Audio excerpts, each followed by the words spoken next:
அனைவருக்கும் வணக்கம். என்னுடைய பெயர் அஞ்சுகம். நான் ஒரு பெரிய வீட்டில் என் முதலாளி அம்மாவின் சிறப்பு பணிப்பெண்ணாக இருந்தேன். எனக்கு வயது 32 ஆகிறது. எனக்கு மொத்தம் 3 குழந்தைகள், 2 மகன்கள், 1 மகள். ஆனால் நான் கடந்த 7 வருடங்களாக பணிபுரிந்த என் முதலாளியின் வீட்டில் எந்த குழந்தையும் இல்லை. அவர்களுக்கு திருமணமாகி 8 வருடங்கள் ஆகியிருந்தன. இந்த 8 வருடங்களில் எத்தனையோ முயற்சிகள் செய்தார்கள். பெரிய பெரிய டாக்டர்களிடமும் சிகிச்சை பெற்றார்கள். ஆனாலும் குழந்தை பலன் கிடைக்காததால் மந்திரவாதிகள் மற்றும் கோயில் குலம் என பல இடங்களுக்கு சென்றும் பார்த்தார்கள். ஆனால் இன்னும் அவர்களுக்கு குழந்தை கிடைக்கவே இல்லை. ஒருவேளை அவர்களுடைய விதியில் குழந்தை பாக்கியம் இல்லையோ என்று தெரியவில்லை. என் முதலாளி அம்மாவை நான் மிகவும் நேசித்தேன். என் முதலாளியும் அவருடைய கணவனும் காதல் திருமணம் செய்து கொண்டவர்கள். தங்களது திருமணத்திற்கு 1 வருடம் கழித்து என்னை தங்களுடைய வீட்டில் வேலைக்கும் வைத்தார்கள். நான் அவர்களுக்கு மிகவும் நம்பகமான பணிப்பெண்ணாகவும் இருந்தேன். ஆனால் அவர்கள் தங்களுடைய ஒவ்வொரு நல்ல கெட்ட விஷயத்தையும் என்னுடன் பகிர்ந்தும் கொள்வார்கள். அவர்களின் இந்த துயரம் என்னால் தாங்கவே முடியவில்லை. என் முதலாளி அம்மாவின் கணவருக்கு குழந்தைகள் மீது மிகவும் பிரியம். அவர் சொல்வார், எப்படியாவது எனக்கு ஒரு குழந்தை கிடைத்தாக வேண்டும் என்று, அதுவும் என்னுடைய இரத்தத்தில் இருக்க வேண்டும் என்பார். அவர் தனது பெற்றோரின் ஒரே மகன். அவரது பெற்றோர்கள் இறந்த பிறகு அவரது வம்சாவளியில் அவர் மட்டுமே இப்போது உயிருடன் இருக்கிறார். அவருக்கு குழந்தை இல்லை என்றால் அவரது வம்சாவளியே அவரோடு முடிந்துவிடும் என்பார். அது மட்டுமல்லாமல் என் முதலாளிக்கு அவரது சொத்துக்கு ஒரு வாரிசு வேண்டும் எனவும் இதையும் பலர் ஆலோசனை கூறியிருந்தனர், குழந்தையை தத்தெடுத்து கொள்ளுங்கள் என்று. ஆனால் என் எஜமானர் சொன்னார், இங்கே என் இரத்தத்தில் பிறக்கும் குழந்தை என்னுடையது, பிற இரத்தத்தில் பிறக்கும் குழந்தை மாறான குழந்தைதான் என்றும் அவர் மறுத்துவிட்டார். அவருக்கு அவரது சொந்த இரத்தத்தில் பிறக்கும் குழந்தையே தேவைப்பட்டது. என் எஜமானி எல்லா வழிகளிலும் முயற்சி செய்து பார்த்துவிட்டார். ஆனாலும் அவளால் கருத்தரிக்க முடியவில்லை. இதனால் அவள் மிகவும் வருத்தமாகவும் இருந்தாள். அவள் மாந்திரிகம் தந்திரங்களெல்லாம் செய்து பார்த்து விட்டாள். எல்லா முயற்சிகளும் தோல்வியடைந்ததால் முதலாளி அம்மா மௌனமாகவே உட்கார்ந்தும் விட்டாள். பிறகு முதலாளி அம்மாவின் கணவர், எனக்கு வாரிசு கிடைக்கவில்லை என்றால் நான் 2வதாக திருமணம் செய்து கொள்வேன் என்று முதலாளி அம்மாவிடம் சொன்னாள். ஆனால் எஜமானியோ தனது கணவரை மிகவும் நேசித்தாள். அவள் விரும்பவில்லை தன் கண்களுக்கு முன்னால் அவர் வேறு ஒரு பெண்ணை வீட்டில் கொண்டு வந்து வைப்பது. எஜமானரும் அதை விரும்பவில்லை. ஆனால் அவரும் குழந்தை பிறந்தே ஆக வேண்டும் என்ற கட்டாயத்தில் இருந்தார். இந்த முழு விவகாரத்திலும் நான் எஜமானிக்கு நிறைய உதவியும் செய்தேன். அவள் எந்த மந்திரவாதியிடம் சென்றாலும் என்னை தன்னுடன் அழைத்தும் செல்வாள். இந்த உதவிக்கு இதுவரை எனக்கு நிறைய நன்மையும் கிடைத்திருந்தது. ஆனால் இந்த முறை எஜமானர் 2வது திருமணம் செய்து கொள்ள உறுதியாகிவிட்டார். அவர் சொன்னார், எந்த நிலையிலும் நான் என் முடிவை மாற்ற மாட்டேன் என்று. ஏனென்றால் இதற்கு முன்பு எஜமானர் எஜமானியிடம் பிடிவாதம் செய்து எனக்கு குழந்தை வேண்டும், அதற்காக நான் 2வது திருமணம் செய்து கொள்ளத்தான் போகிறேன் என்றும் கூறினார். ஆனால் அன்பு என்றால் எப்போதுமே உன்னுடன் தான் இருக்கும் என்றும் கூறியிருந்தார். எஜமானி இதை கேட்டு அழுது கொண்டே இருந்தாள். எஜமானி அழுது கொண்டிருப்பதை பார்த்த அவர் 2வது திருமணத்தையும் தடுத்தார். அவர் எஜமானிக்கு முழு நம்பிக்கையும் கொடுத்தார். என் இதயத்தில் உனக்கு இருக்கும் மதிப்பு இந்த 2வது மனைவிக்கு ஒருபோதும் கிடைக்காது. எனக்கு அவளிடமிருந்து வெறும் குழந்தை மட்டுமே தேவை என்றும் கூறினார். ஒரு கட்டத்தில் குழந்தை பெற்றுக்கொள்ள முயன்ற என் எஜமானியின் உயிருக்கே ஆபத்தாகிவிடும், இனி எந்த மந்திர தந்திரங்களும் வேலை செய்ய போவதில்லை என்றும் முடிவு செய்தார். எஜமானர் தனது முடிவையும் எடுத்துவிட்டார். எஜமானி மிகவும் வருந்தினார். அவள் அழுது கொண்டிருப்பதை நான் பார்த்தேன். அவளது நிலைமை மிகவும் கவலையாகவும் இருந்தது. அவள் தனது அறையில் கண்ணீர் மல்க அங்குமிங்குமாக நடந்து கொண்டும் இருந்தாள். நான் அவளிடம் கூறினேன், எஜமானி கவலைப்படாதீர்கள், எல்லாம் சரியாகிவிடும், எதுவும் தவறும் நடக்காது என்று ஆறுதல் கூற, அதற்கு அவள் சொன்னாள், உனக்கு தெரியாது அஞ்சுகம், என் மனதால் என் கணவரின் 2வது மனைவியை தாங்க முடியாது. ஒரே வீட்டில் வாழ்ந்து கொண்டு என்னால் என் சொந்த வீட்டிலேயே மற்ற மனைவி வருவதை நான் விரும்பவும் இல்லை. நான் என் கணவரை மிகவும் நேசிக்கிறேன். திருமணத்திற்கு பிறகு கடவுள் எனக்கு குழந்தையை கொடுக்க மாட்டார் என்று எனக்கு தெரியாது. இதன் காரணமாக என் கணவரின் இதயத்தில் என் மீது இருக்கும் அன்பும் குறைந்துவிடும், முடிந்துவிடும் என்று கண்ணீருடனும் கூறினார். உடனே நான் எஜமானியை ஆறுதல் செய்து, அப்படி இல்லை எஜமானி, எஜமானர் உங்களை மிகவும் நேசிக்கிறார். அவர் கட்டாயத்தில் மட்டுமே இந்த 2வது திருமணத்தை செய்ய நினைக்கிறார் என்றும் கூறினேன். எஜமானி பதிலளித்தார், உனக்கு தெரியுமா, என் கணவரின் இரண்டாவது மனைவி இந்த வீட்டிற்கு வந்துவிட்டால் அவருடன் ஒரு குழந்தையை பெற்று தடுத்து விடுவாள். அப்பொழுது அவர் இதயத்தில் என் மீது இருக்கும் சிறிது அன்பு முற்றிலுமாக மறைந்துவிடும். ஏனென்றால் நான் அவருக்கு குழந்தையாக கொடுக்க முடியவில்லை. அந்த பெண் குழந்தையை கொடுப்பாள். பிறகு என் கணவர் அவளையும் அவள் குழந்தையுமே மதிப்பார். இந்த வீட்டில் எனது மரியாதை சிறு காசுக்கும் ஈடாகாது. நான் இதை ஒருபோதும் விரும்பவில்லை என்றும் கூறினார். ஒன்று மட்டும் சரி, என் கணவர் வேறு யாருடையாவது குழந்தை தத்தெடுத்து கொள்ளலாம். ஆனால் வாழ்நாள் முழுவதும் என் சொந்த வீட்டில் என் கண்களுக்கு முன்னால் மற்ற ஒரு மனைவியை வந்துவிடக்கூடாது என்றார். இந்த நகரத்தில் எனக்கு ஒரு மரியாதையும் உள்ளது. நான் ஒரு பெரிய தொழிலதிபரின் மகளும் கூட. நான் மிகவும் பிடிவாதம் செய்துதான் என் கணவரையே திருமணம் செய்தேன். என் பெற்றோர்கள் கூட இந்த திருமணத்திற்கு சம்மதிக்கவில்லை. இது அவர்களுக்கும் தெரிந்தால் இது உன்னால் தான் வந்த பிரச்சனை என்று சொல்லிவிடுவார்கள். நான் அவளிடம் எதுவும் பதில் சொல்லவும் முடியாது. என் கணவரின் நண்பர்களும் அவருக்கு அதே ஆலோசனையை தான் கொடுக்கிறார்கள், இரண்டாவது திருமணம் செய்து கொள் என்று. இதனால் இந்த வீட்டில் எனக்கு இருக்கும் மதிப்பு முற்றிலுமாக மறைந்துவிடும். ஆனால் நான் இதை ஒருபோதும் நடக்க விட மாட்டேன்.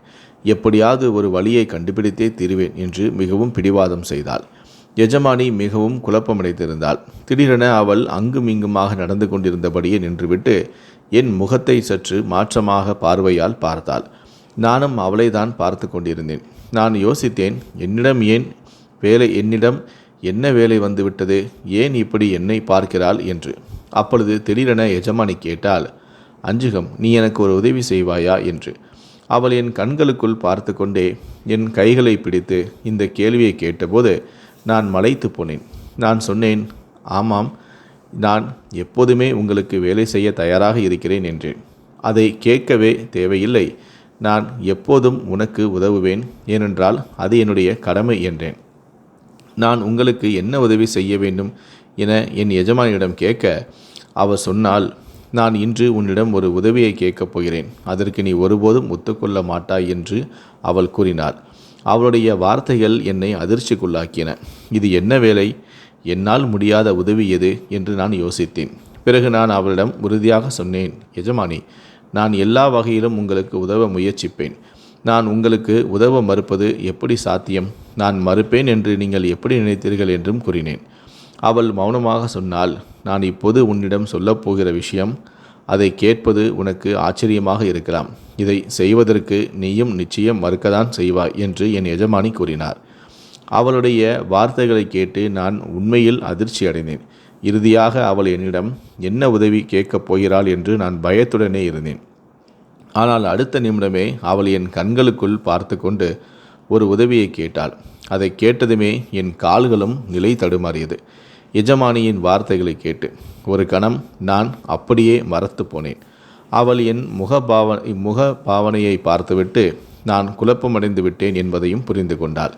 பிறகு என் பக்கம் திரும்பி சொன்னால், எனக்கு தெரியும், இந்த விஷயத்தில் நீ எனக்கு உதவ மாட்டாய் என்று. ஏனென்றால் இந்த வேலை மிகவும் கடினமானது. எந்த ஒரு பெண்ணும் இதை எளிதாக ஒப்புக்கொள்ள மாட்டாள் என்றும் கூறினாள். அப்பொழுது நான் சொன்னேன், எஜமானி, இது எப்படி சாத்தியமாகும்? நான் இவ்வளவு பெரிய காரியத்தை எப்படி செய்ய முடியும்? அதுவும் யாருக்கும் தெரியாமல். இந்த வேலையால் எனக்கு எவ்வளவு நஷ்டம் ஏற்படுமோ அதைவிட பல மடங்கு நஷ்டம் உங்களுக்கு ஏற்படும். நான் உங்களுக்கு உதவுவேன், ஆனால் என்று நான் யோசனையில் ஆழ்ந்துவிட்டேன். என்னை பார்த்து எஜமானி சொன்னால், நீ எனக்கு உதவினால் இதற்கு நான் ஒரு பெரிய விலை கொடுப்பேன். இந்த வேலைக்கு பதிலாக நான் உனக்கு 50 லட்சம் ரூபாய் பணம் தருகிறேன் என்றும் கூறினாள். 50 லட்சம் என்ற தொகையை கேட்டதுமே என் உணர்வுகளே மறந்துவிட்டன. நான் வாழ்நாளில் இவ்வளவு பெரிய தொகையை பார்த்ததே இல்லை. என் கண்களுக்கு முன்னால் 50 லட்சம் ரூபாய் மட்டுமே தெரிந்தது. ஏனென்றால் நான் மிகவும் ஏழ்மையானவள். நான் ஒரு ஏழை விவசாயியை திருமணம் செய்திருந்தேன். என் கணவர் ஊரில் என் குழந்தைகளுடன் வசித்து கொண்டிருக்கிறார். நான் நகரத்தில் எஜமானியின் வீட்டில் வேலை செய்து கொண்டிருக்கிறேன். ஒவ்வொரு மாதமும் நான் சம்பாதித்த பணத்தை கணவருக்கு அனுப்புவேன். நான் இங்கு வேலை செய்ய தொடங்கிய நாளிலிருந்தே என் கணவர் வேலை செய்வதை நிறுத்திவிட்டார். அவருக்கு ஏற்கனவே ஏராளமான கடன்களும் இருந்தன. எங்களின் கடன் சுமார் 5-6 லட்சம் ரூபாய் வரை இருந்தது. இந்த 50 லட்சம் ரூபாய் எங்களுக்கு மிகவும் உதவியாக இருக்கும் என்று என் மனதிலும் தோன்றியது. இந்த தொகை மிகவும் பெரியது. வேலை மட்டும் மிகவும் எளிதானது. எனக்கு இதில் எந்த பிரச்சனையும் இல்லை. ஆனால் எனக்கு ஒரு பயம், என் கணவர் இந்த வேலைக்கு அனுமதி கொடுப்பாரா இல்லையா என்று. ஆனால் உண்மையிலேயே 50 லட்ச ரூபாய் என்ற தொகையை கேட்டவுடன் என் கணவர் உடனே சம்மதிப்பார் என்றுதான் நான் நம்பினேன். இதை நினைத்து கொண்டே நான் உடனே எஜமானியின் வேலைக்கு தயாராகியும் விட்டேன். நான் சொன்னேன், நான் உங்களுக்கு உதவ தயாராக இருக்கிறேன். ஆனால் இதற்கு எஜமானரையும் சம்மதிக்க வைக்க வேண்டுமே என்றும் கூறினேன். பிறகு எஜமானியிடம் எச்சரித்தேன், இந்த விஷயம் வெளியில் தெரிந்துவிட்டால் மக்கள் என்னென்ன கேவலமான பேச்சுகளெல்லாம் பேசுவார்கள் தெரியுமா? உங்கள் மரியாதைக்கே களங்கம் ஏற்படும். மிக முக்கியமாக எஜமானர் இதற்கு சம்மதிப்பாரா என்று கேட்க எஜமானி பதிலளித்தாள், என் கணவர் 2வது திருமணம் செய்ய தயாராக இருக்கிறார். அப்படி இருக்க இந்த வேலைக்கு அவர் எளிதாக சம்மதிப்பார். இந்த வார்த்தைகளை நான் என் கனத்த இதயத்துடன் சொல்கிறேன் என்பது உனக்கு தெரியும் என்றாள். நான் மீண்டும் சொன்னேன், எஜமானி, முதலில் எஜமானருடன் பேசுங்கள்.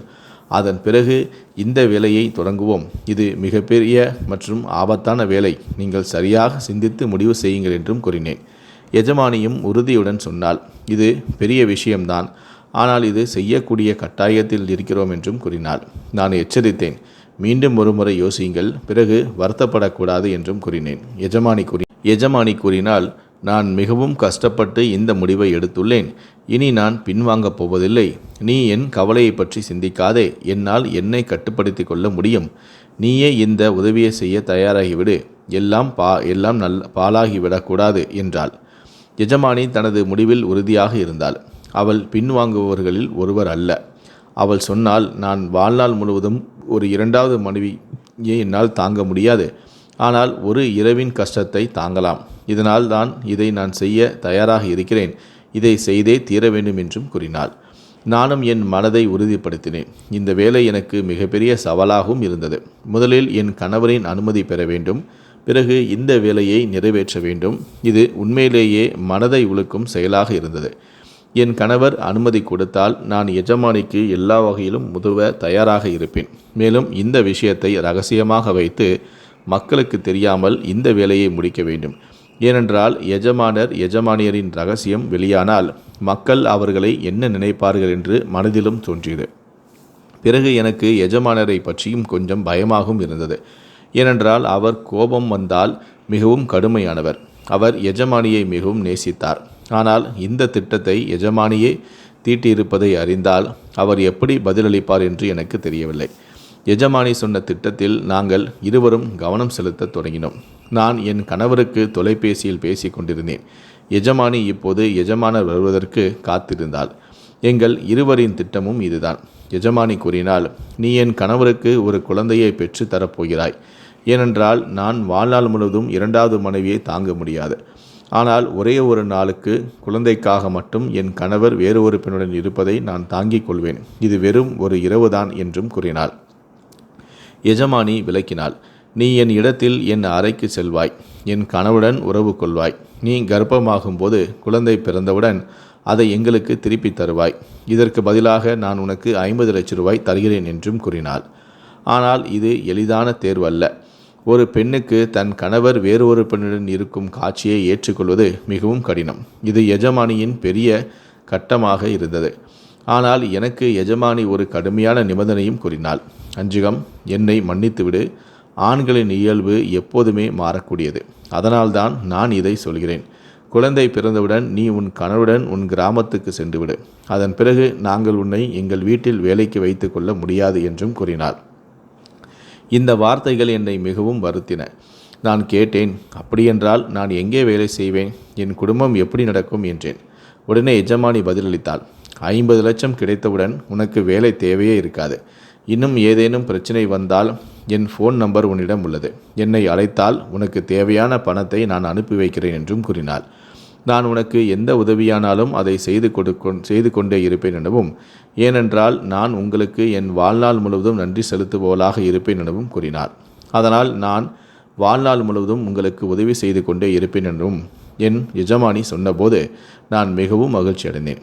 நான் என் கணவனை தொலைபேசியில் அழைத்து இந்த விஷயத்தை சொன்னேன். முதலில் என் கணவருக்கு இதை கேட்டவுடன் கோபம்தான் வந்தது.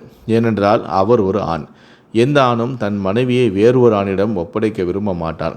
ஆனால் என் கணவர் பேராசை கொண்டவர். அவர் மனதும் சில தவறான எண்ணங்களில் சிக்கியிருந்தது.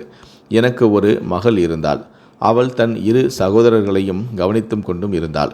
நான் அங்கிருந்து அனுப்பிய பணத்தை என் கணவர் 2 கைகளாலும் வாரி வாரி செலவழித்தார். அவர் வேலை செய்வதை முற்றிலுமாக நிறுத்திவிட்டார்.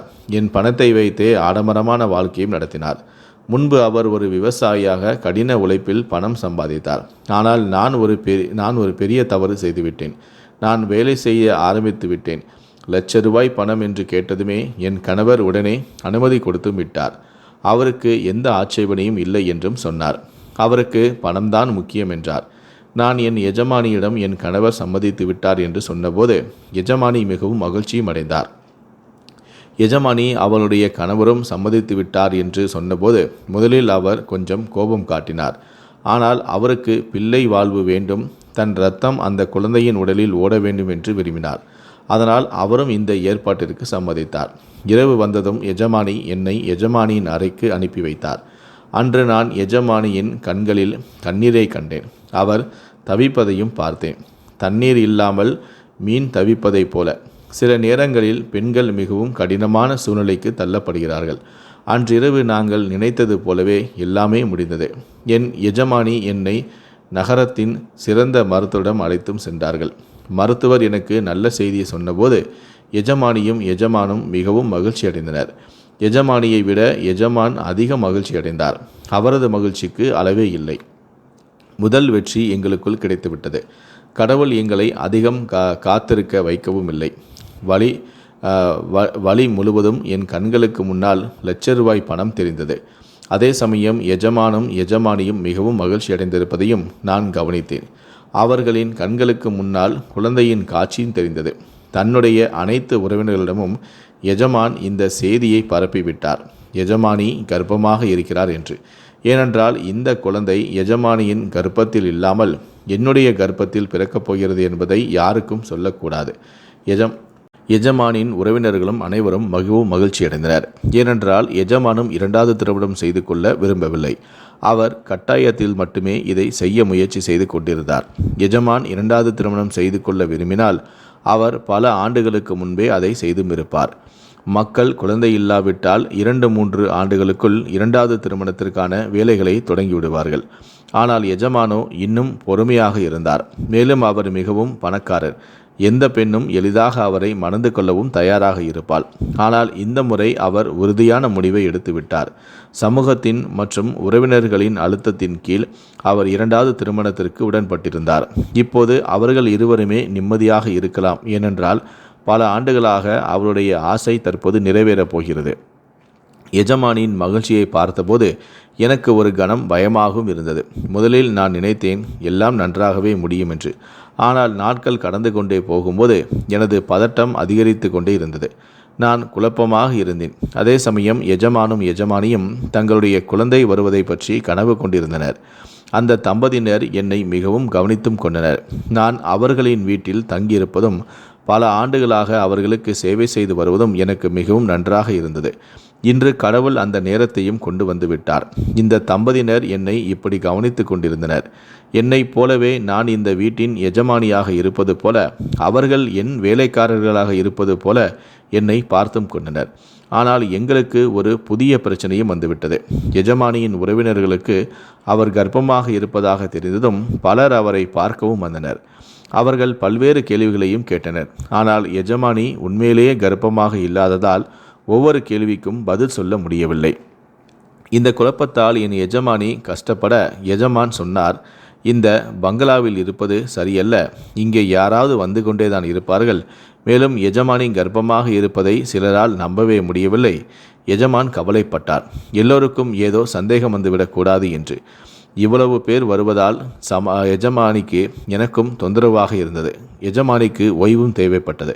எனக்கு எல்லா வேலைகளுமே சுமையாக இருந்தன. அதனால் நான் எஜமானிக்கு ஒரு யோசனை சொன்னேன். நாங்கள் உங்களின் வேறு நகரத்தில் உள்ள பங்களாவிற்கு போய்விடலாம். அங்கே நிம்மதியாக இருக்கலாம் என்றேன். எஜமான் உறவினர்களிடம் எஜமானி தன் வீட்டுக்கு போய்விட்டதாக சொல்லிவிடலாம். இப்படி செய்தால் யாரும் மற்றொரு பங்களாவிற்கு வரமாட்டார்கள். நாம் அங்கே சுகமாக இருக்கலாம் என்றேன். எஜமானுக்கு என் யோசனை பிடித்தது. அவர் உடனே எங்களை அந்த பங்களாவிற்கு அனுப்பிவிட்டார். அங்கே யாரும் இல்லை. எங்களை கவனிக்க ஒரு காவலரையும் ஒரு வேலைக்காரியும் அனுப்பினார். நான் இன்னும் எந்த வேலையும் செய்யவில்லை. ஆனால் பங்களாவில் யாராவது வந்தால் நான் வேலை செய்வது போல நடிக்க வேண்டியிருந்தது, யாரும் சந்தேகப்படாமல் இருக்க. பங்களாவில் எங்களுக்கு தேவையான எல்லா வசதிகளும் எஜமான் ஏற்பாடு செய்து கொடுத்தார். நாங்கள் அங்கு வந்த பிறகு மிகவும் நிம்மதியாக இருந்தோம். எஜமானி என்னை மிகவும் அக்கறையாகவும் கவனித்தும் கொண்டார். அவர்கள் உன்னை பற்றி என் மனதில் பல எண்ணங்கள் தோன்றியது. இன்று அவர்கள் என்னிடம் பிள்ளை கேட்டு தவிக்கிறார்கள். என் எஜமானி மிகவும் நல்லவர், கருணை மிக்கவர். நான் எண்ணினேன், ஏன் இவர்களுக்கு நல்லது நடக்கவில்லை, நல்லவர்களுக்கு நல்லதே நடக்காதா என்றும் நான் யோசித்தேன். நாட்களும் ஓடின. எனக்கு வித்தியாசமான எண்ணங்களும் வந்தன. வாரங்கள் மாதங்களாக மாறின. என் குழந்தை என் வயிற்றில் உதைக்கத் தொடங்கியது. முதல் முறையாக அது உதைத்த போது எனக்கு ஒரு விசித்திரமான உணர்வும் ஏற்பட்டது. ஒரு இரவு திடீரென நான் கண் விழித்தேன். எழுந்து உட்கார்ந்தேன். என் வயிற்றை தொட்டு பார்த்தேன். இருளில் ஏதோ வினோதமான உணர்வும் தோன்றியது. என் குழந்தை என்னை அழைப்பது போல இருந்தது. அம்மா, நான் உன் குழந்தை, என்னை யாருக்கும் கொடுக்காதே, நான் உன்னுடன் இருக்க வேண்டும் என்று கூறுவது போல தோன்றியது. இப்படியான கனவுகள் தினமும் எனக்கு வரத் தொடங்கின. நான் இரவு முழுவதும் விழித்திருப்பதை வழக்கமாகி கொண்டேன். அதிகமாக விழித்திருப்பதால் என்னுள் பலவீனம் ஏற்பட்டது. என் இதயம் மெதுவாக மாறவும் தொடங்கியது. ஏனென்றால் இப்போது ஒவ்வொரு இரவும் எனக்கு இது போன்றதாக இருந்தது. இரவுகளில் என் இதயம் மட்டுமல்ல, என் நோக்கமும் மாறிக்கொண்டே இருந்தது. நான் குழப்பமடைந்தேன். இப்போது பணம் எனக்கு பொய்யாகவும் பயனற்றதாகவும் தோன்றியது. எனக்கு 3 குழந்தைகள் இருந்த போதிலும் இது மேலும் குழந்தைகள் வேண்டும் என்ற ஆசை எனக்கு இருக்காது என்று நினைத்தேன். எனக்கு பணம் தேவைப்பட்டது, குழந்தைகள் அல்ல. குழந்தைகள் ஏற்கனவே எனக்கு கிடைத்துவிட்டனர். எனக்கு எந்த ஆசையும் இல்லை. ஏனென்றால் என்னிடம் மகனும் மகளும் இருந்தனர். எனக்கு எதற்காக மேலும் ஒரு குழந்தையை பெற வேண்டும்? இப்போது வாழ்க்கை விலை உயர்ந்துள்ளது. இந்த நிலையில் நமது சாப்பாட்டுக்கு கூட சிரமத்தில் நடக்கிறது. அதன் மேல் குழந்தைகளை வளர்ப்பது மிகப்பெரிய பாரமாகும். ஆனால் இப்போது என் எண்ணம் தவறு என்று நிரூபிக்கப்பட்டு விட்டது. குழந்தை முதல் பிள்ளையாக இருந்தாலும் கடைசி பிள்ளையாக இருந்தாலும் சொந்த பிள்ளை என்பது சொந்தமானது தான். என் எஜமானி என் கவலையை உணர்ந்து விட்டார். ஒரு நாள் என் எஜமானியும் எஜமானும் பேசி கொண்டிருந்ததை நான் கேட்டேன். எஜமானியிடம் சொன்னார், ஒருவேளை அஞ்சுவின் நோக்கம் மாறிவிடக்கூடாது. எஜமான் சொன்னார், அது சாத்தியமில்லை. அவளது நோக்கம் ஒருபோதும் மாறாது. ஏனென்றால் அவளுக்கு ஏற்கனவே குழந்தைகளும் உள்ளன. அவளுக்கு பணம் தேவை, குழந்தைகள் அல்ல. எஜமானியிடம் மீண்டும் மீண்டும் கேள்விகளை கேட்டார். நீ ஏன் இவ்வளவு மௌனமாக இருக்கிறாய்? எஜமான் ஒவ்வொரு வாரமும் பங்களாவிற்கு வந்து எனக்கு பழங்கள், பழச்சாறுகள் மற்றும் தேவையான அனைத்துமே கொண்டு வருவார். ஒவ்வொரு மாதமும் எனது மருத்துவ சிகிச்சையும் நடந்து கொண்டிருந்தது. பிறகு எப்படியோ அந்த நாளும் வந்துவிட்டது. டாக்டர் எனக்கு டெலிவரி தேதியும் கொடுத்து விட்டார். இந்த செய்தியை என் எஜமானி உடனே எஜமானியிடமும் சொன்னார். எஜமான் மிகவும் மகிழ்ச்சி அடைந்தார். என் சிகிச்சைக்காக எஜமானிக்கு நிறைய பணத்தையும் கொடுத்தார். பணத்தை கொடுத்துவிட்டு எந்த விஷயத்திலும் குறைவு இருக்கக்கூடாது என்றும் சொன்னார்கள். இதற்கிடையில் என் மனம் தொடர்ந்து இந்த குழந்தைக்காக கவலைப்பட கொண்டிருந்தது. இரவு நேரம் என் எஜமானியிடம் சொன்னார், நாளை காலையில் நாம் ஹாஸ்பிட்டலுக்கு புறப்பட வேண்டும். ஏனென்றால் உன் பிரசவத்திற்கு இன்று இரவு மட்டுமே இருக்கிறது. நாளை காலை 10 மணியளவில் என்னை ஹாஸ்பிட்டலில் அட்மிட் ஆக வேண்டும் என்று. ஏனென்றால் டாக்டர் டெலிவரி தேதி கொடுத்து விட்டார். மேலும் எனக்கு ஆபரேஷன் செய்ய வேண்டும் எனவும்.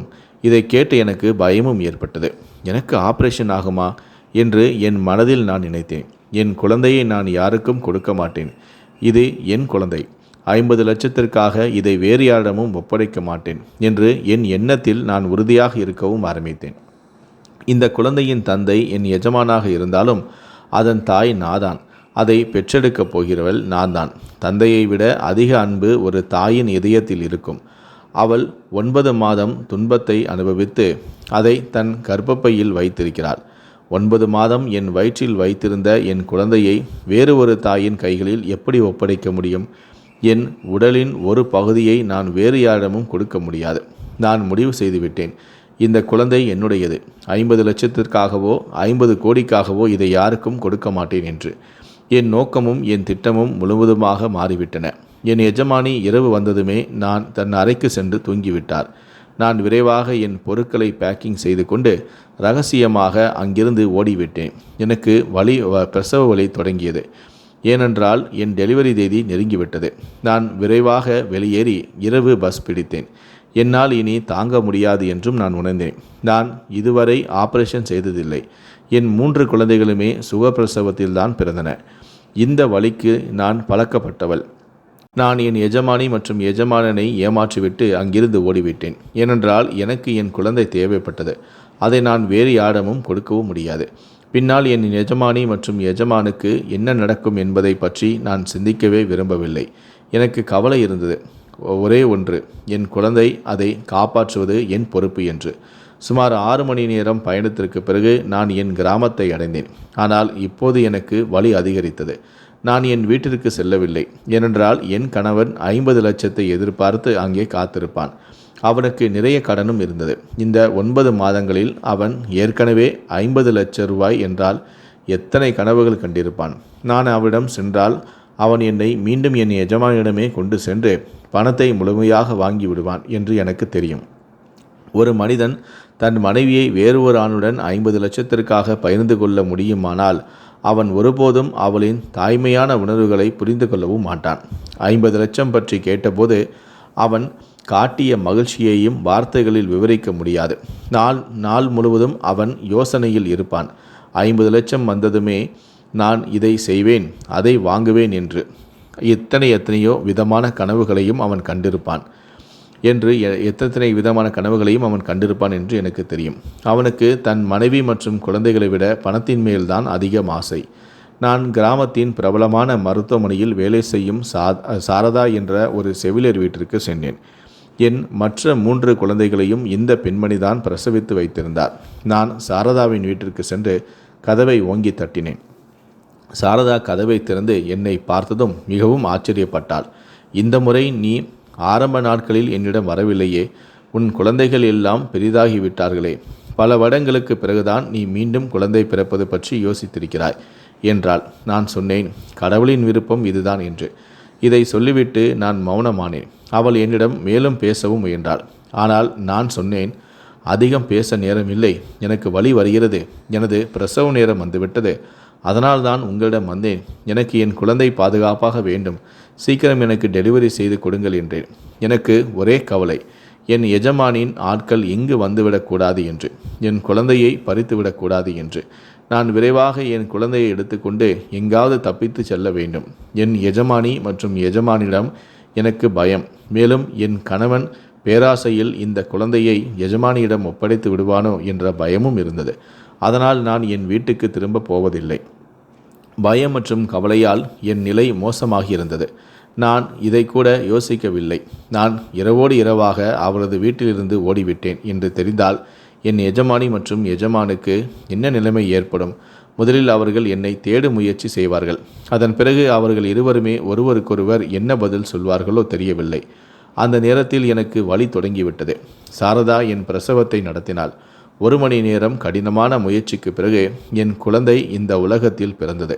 எனக்கு மகிழ்ச்சிக்கு அளவே இல்லை. நான் முடிவு செய்துவிட்டேன், விரைவிலேயே என் குழந்தையை எடுத்துக்கொண்டு இங்கிருந்து தப்பித்து செல்ல வேண்டும் என்று. முற்றிலும் மறைந்து விடுவேன். என் விஷயத்தில் யாருக்கும் தகவல் தெரியாது. எதை வேண்டுமானாலும் செய்து விடுவேன். ஆனால் என் குழந்தையை எஜமானிக்கும் கொடுக்க மாட்டேன் என்று முடிவு செய்தேன். நான் இதை கூட நினைக்கவில்லை, இந்த எஜமானிதான் தன் வாழ்நாள் முழுவதும் என் மீது நல்லது செய்திருந்தாள் என்று. நான் அவர்கள் இருவரின் உப்பையும் தின்றிருந்தேன். அவர்கள் எனக்கு உணவு கொடுத்தார்கள், உடை கொடுத்தார்கள், வாழ்வதற்கு இடமும் கொடுத்தார்கள். அவர்கள் இவற்றை தராவிட்டால் எங்களுக்கு வயிறு நிரம்ப உணவு கூட இருக்காது. ஆனால் நான் எஜமானியின் நல்ல செயல்களை எதையுமே நினைக்கவில்லை. அவர்களுக்கு ஒரு குழந்தையின் கனவை காட்டி திடீரென அந்த கனவை அவர்களிடமிருந்து பறித்து விட்டேன். அவர்களின் ஆசை நிறைவேறும் தருணத்தில் நான் அந்த ஆசைகளை நிறைவேற்றாமலேயே ஓடிவிட்டேன். அவர்கள் இருவருக்கும் நான் ஒரு பெரிய வாக்குறுதியை 9 மாதங்களாக கொடுத்து வந்திருந்தேன். ஆனால் அந்த வாக்குறுதி நிறைவேறும் நேரத்தில் நான் அவர்களை ஏமாற்றிவிட்டேன். ஒரு தாய் இவ்வளவு சுயநலமாக முடியுமா என்று எனக்கு தெரியாது. நான் அப்படியே மாறிவிட்டேன். நான் அவர்களின் உணர்வுகளை கேலி செய்தேன். இருவருமே என்னை நம்பி இருந்தார்கள். என் குழந்தை இப்போது இந்த உலகத்தில் வந்துவிட்டது. அதன் அழுகுரல் கேட்டதும் என் உயிரில் புது உயிர் வந்தது போல் இருந்தது. பிரசவத்திற்கு பிறகு 2-3 மணி நேரம் ஓய்வெடுத்துவிட்டு நான் என் குழந்தையை எடுத்துக்கொண்டு வெகு தூரம் சென்று விட்டேன். அது ஒரு சிறிய கிராமம். மிக குறைந்த மக்கள் மட்டுமே வசித்தனர். நான் ஒரு பழைய குடிசையில் தங்கினேன். என் குழந்தையை வளர்க்கவும் நான் தொடங்கினேன். ஒருவேளை என் கணவனும் எஜமானும் எஜமானியும் என்னை தேடி அலைந்திருக்கலாம். ஆனால் நான் அவர்களுக்கு எட்டாத ஒரு தூரம் சென்று விட்டேன். இங்கும் நான் மக்களின் வீடுகளில் வேலை செய்து சிறிய வருமானத்தில் என் குழந்தையை நான் வளர்த்தேன். ஆனால் நான் செய்த தவறுக்கான தண்டனையும் எனக்கு கிடைக்க வேண்டியிருந்தது. ஏனென்றால் நான் அந்த இரு தம்பதியினரின் இதயத்தை உடைத்து விட்டேன். என் தண்டனை இப்படி வந்தது. ஒரு நாள் திடீரென எனக்கு உடல்நிலை மிகவும் மோசமானது. கிராமத்தினர் என்னை விதவை என்று நினைத்து ஒரு அரசு மருத்துவமனையில் அனுமதித்தனர். அங்கே தெரிந்தது, அவர்கள் என்னை பரிசோதித்த போது எனக்கு புற்றுநோய் போன்ற ஒரு பெரிய நோய் இருப்பதும் தெரிய வந்தது. நான் வாழ்நாள் முழுவதும் உயிரோடு இருப்பேன் என்று எப்படி சொல்ல முடியும்? எந்த நாளில் என் மரணம் வந்துவிடுமோ என்று அச்சம் எனக்கு ஏற்பட்டது. எனது நினைவுகளை புதுப்பிக்க நான் எனது வாழ்க்கை கதையை முழுவதுமாக ஒரு நாட்குறிப்பில் எழுதவும் ஆரம்பித்தேன். நான் செய்த தவறை வேறு எந்த ஒரு பெண்ணும் செய்யக்கூடாது என்பதற்காக நான் தினமும் நாட்குறிப்பு எழுதினேன். கண்ணிமைக்கும் நேரத்தில் என் மகன் 15 வயது நிரம்பிவிட்டான். என் மகன் சிறு வயதிலேயே மிகவும் புத்திசாலியாகவும் இருந்தான். ஏனென்றால் என் எஜமானும் மிகவும் புத்திசாலியான நேர்மையான மனிதர். அவன் தன் தந்தையைப் போலவே இருந்தான். கடவுள் என் மகனை வளர்க்க 15 ஆண்டுகள் என்னை உயிரோடு வைத்திருக்கலாம்.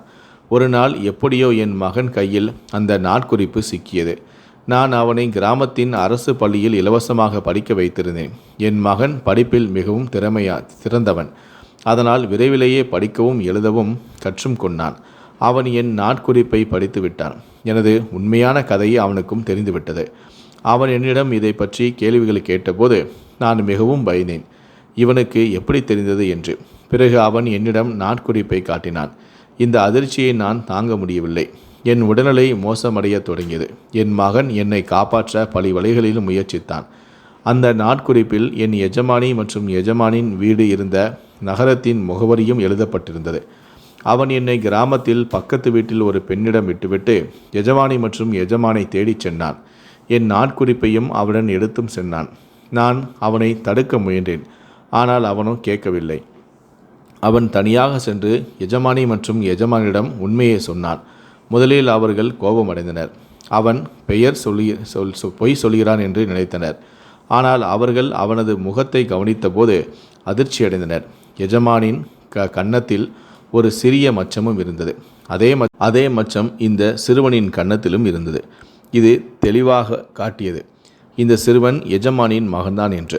அவனது பேச்சு முறையும் எஜமானியும் போலவே இருந்தது. அவர்களுக்கு நம்பிக்கை ஏற்பட்டது, இவன் உண்மையிலேயே அவரது குழந்தைதான் என்று.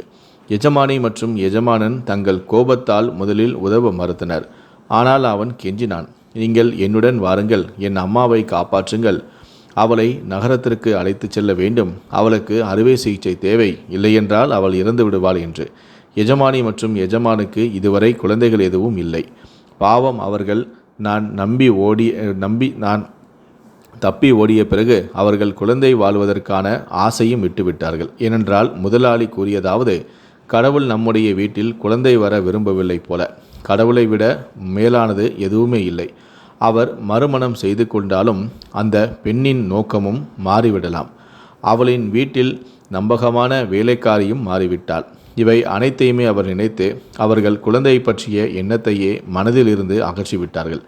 ஏனென்றால் அவர்கள் என் மீது முழு நம்பிக்கையும் வைத்திருந்தனர். அந்த இருவருமே அந்த பையனுடன் என்னை சந்திக்க வந்தபோது என்னை பார்த்ததும் அவர்களுக்கு பழைய நினைவுகள் திரும்பி வந்தன. அவர்கள் தற்போது என்னை இந்த நோயில் வேதனைப்படுவதையும் பார்த்து மன்னித்து விட்டார்கள். ஆனால் அவர்கள் என்னிடம் குறை சொன்னார்கள். நீங்கள் எங்களுடன் நன்றாக நடந்து கொள்ளவில்லை. எங்களுக்காக நாங்கள் ஊர் மக்களிடம் போய் சொன்னோம். நீங்கள் ஓடிப்போனது எங்கள் குழந்தை மருத்துவமனையில் பிறந்து அங்கே யாரோ திருடிவிட்டார்கள், கண்டுபிடிக்க முடியவில்லை, நாங்கள் மீண்டும் குழந்தையில்லாமல் ஆகிவிட்டோம் என்று சொன்னோம். இன்று 15 வருடங்களுக்கு பிறகு எங்கள் மகனை இப்படி பார்க்க வேண்டுமென்று எங்களுக்கு எப்படி தெரியும்? நான் முதலாளி அம்மா மற்றும் அவருடைய கணவரிடம் கையெடுத்து கும்பிட்டு மன்னிப்பு கேட்டேன். அவர்கள் இருவருமே என்னை மன்னித்து விட்டார்கள். அவர்கள் என்னை நகரத்திற்கு அழைத்து சென்று ஒரு நல்ல மருத்துவமனையில் எனக்கு அறுவை சிகிச்சையும் செய்தார்கள். கடவுள் எனக்கு மீண்டும் வாழ்வு கொடுத்திருக்கலாம். என்னுடைய தவறு மிகப்பெரியது. அதற்கு நான் சாக வேண்டியவள். ஆனால் என் மகனின் பிரார்த்தனைகளும் கடின உழைப்பும் என்னை காப்பாற்றின. எனது குழந்தைகளுக்கும் புரிந்துவிட்டது நான் 15 ஆண்டுகள் எங்கே மறைந்திருந்தேன் என்று. என் கணவர் 10 வருடங்களுக்கு முன்பு ஒரு விபத்தில் இறந்து விட்டார். என் குழந்தைகள் என்னை தேடி மிகுந்த முயற்சி செய்திருக்கிறார்கள். ஒரு வகையில் நான் என் குழந்தைகளின் மனதையும் வருத்தத்தில் ஆழ்த்தினேன். நான் என் 3 குழந்தைகளையும் விட்டுவிட்டு ஓடிவிட்டேன். என் 3 குழந்தைகளுமே இளைஞராகிவிட்டார்கள். இங்கே முதலாளியின் மகன் 15 வயதானவன். 15 வருடங்கள் அவன் முதலாளியிடமிருந்து தனியாக வாழ்ந்தான். நான் முதலாளியிடம் அவர்களின் மகனை ஒப்படைத்து விட்டேன். ஆனால் என் மகன் என்னையே அவனுடைய தாயாக நினைத்தான். அவனுக்கு உண்மை தெரிந்திருந்தாலும் நான் அவனிடம் சொன்னேன், மகனே, இதுதான் என் தவறுக்கான பிராயச்சித்தமாக இருக்கலாம். இப்படிதான் நான் என் தவறை சரி செய்ய முடியும். நான் இனி இந்த தம்பதியினருடன் தவறாக நடந்து கொள்ள மாட்டேன். அவர்களால் தான் என் வாழ்க்கை காப்பாற்றப்பட்டது. நான் உன்னை பார்க்க வருவேன். ஆனால் உன் உண்மையான தந்தை இந்த முதலாளிதான். இப்படியாக நான் எனது கிராமத்துக்கு என் குழந்தைகளிடம் நான் திரும்பினேன். நான் முதலாளியிடம் அவர்களின் மகனை திருப்பி கொடுத்துவிட்டு எனது குழந்தைகளுடன் திருப்பிச் சென்றேன். இப்போது அவர்கள் தங்கள் வாழ்க்கையில் மகிழ்ச்சியாக இருக்கிறார்கள். இங்கே நானும் என் குழந்தைகளுடன் வாழ்ந்து மகிழ்ச்சியாக இருக்கிறேன். இவ்வளவு வருடங்கள் கழித்தும் முதலாளி தங்கள் வாக்குறுதியை நிறைவேற்றினார்கள். அவர்களின் மகனை திருப்பி கொடுத்ததற்காக அவர்கள் எனக்கு 50 லட்சம் ரூபாய் கொடுத்தார்கள். எனக்கு பணத்தின் தேவை இல்லை என்றாலும் அவர்கள் கூறினார்கள், இனி உன் கணவர் உனக்காக ஈட்டப் போவதில்லை. இந்த பணத்தை வைத்துக்கொள், உனக்கு உதவியாக இருக்கும் என்று. எனக்கு மிகவும் வருத்தமாக இருந்தது. இந்த நல்ல மனிதர்களுடன் நான் மிகப்பெரிய தவறு செய்துவிட்டேனே. ஆனால் இன்னும் எனது சிறிய மகனை நினைத்தால் மனம் வெதும்புகிறது. அவனை நினைத்து பார்க்கும்போது அவனை சந்திக்க நான் அவனிடம் செல்கிறேன். முதலாளி மக்களிடம் சொன்னார்கள், இவரே எங்கள் மகன், மருத்துவமனையிலிருந்து திருடப்பட்டவன். இப்போது 15 வருடங்களுக்கு பிறகு எங்களுக்கு கிடைத்து விட்டான். என் மகன் முதலாளியை தன் உண்மையான பெற்றோராகவே ஏற்றும் கொண்டான். இப்போது அவருடன் அவர்களின் வீட்டிலும் மகிழ்ச்சியாக வாழ்கிறான்.